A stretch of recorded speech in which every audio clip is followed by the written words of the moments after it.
YCP 2024 తర్వాత పాతాళంలోకి వెళ్ళిపోయింది. అధపాతాళము అని పవన్ కళ్యాణ్ అన్నందుకు పాతాళంలో పడిపోయింది పార్టీ. అయితే దీనికి కేవలం వైఎస్ జగన్మోహన్ రెడ్డి అని అంటే ఆయన మాత్రమే కాదు, ఆయన నమ్ముకున్నటువంటి క్వార్టర్, ముఖ్యంగా విజయసాయి రెడ్డిని దూరం పెట్టడం, సజ్జల ముందుకు రావడం, అలాగే నోరేసుకుని పడిపోయినటువంటి మిగతా మంత్రులు, వీళ్ళందరూ పక్కన పెడితే జగన్కి సలహాలు ఇచ్చినటువంటి వారు చాలా కీలకంగా ప్రమాదకరంగా మారిపోయారు. ఇప్పుడు సజ్జల రామకృష్ణ వల్ల పార్టీకి తీవ్రమైనటువంటి నష్టం అని చెప్పి చాలామంది తీవ్రంగా విమర్శిస్తున్నారు. ఇకనైనా సరే సజ్జలని దూరంగా పెట్టకపోతే, అంటే ముఖ్యంగా తాడేపల్లి ప్యాలెస్కి గనక దూరం పెట్టకపోతే చాలా తీవ్రమైనటువంటి నష్టాలు వస్తాయి.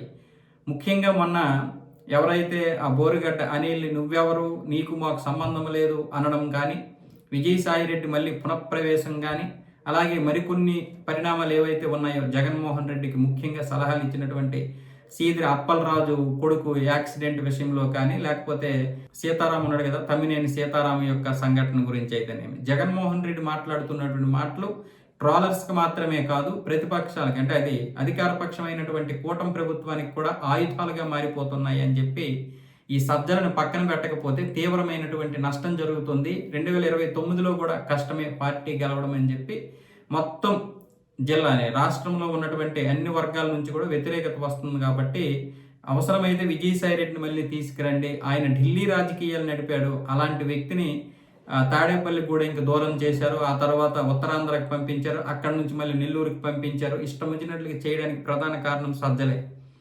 సజ్జలను దూరం చేయండి, ఇటువైపు విజయసాయి రెడ్డిని తీసుకొచ్చి మళ్ళీ ఢిల్లీ స్థాయిలో ఇచ్చేయండి. వైవి సుబ్బారెడ్డి ఢిల్లీ స్థాయిలో రాజకీయాలు చేయలేకపోతున్నాడు.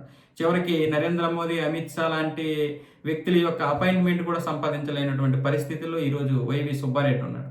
అందుకోసమని మళ్ళీ ఇప్పుడు విజయసాయి రెడ్డి వస్తే సజ్జలని పక్కన పెట్టే అవకాశాలు అయితే ఉన్నాయని చెప్పి పార్టీ వర్గాలు అనుకుంటున్నారు. అయితే వాస్తవం ఏంటంటే బహుశా జగన్మోహన్ రెడ్డికి కూడా తెలిసి ఉండొచ్చు సజ్జలు ఉండడం వల్ల బహుశా పార్టీకి నష్టమేమని చెప్పి.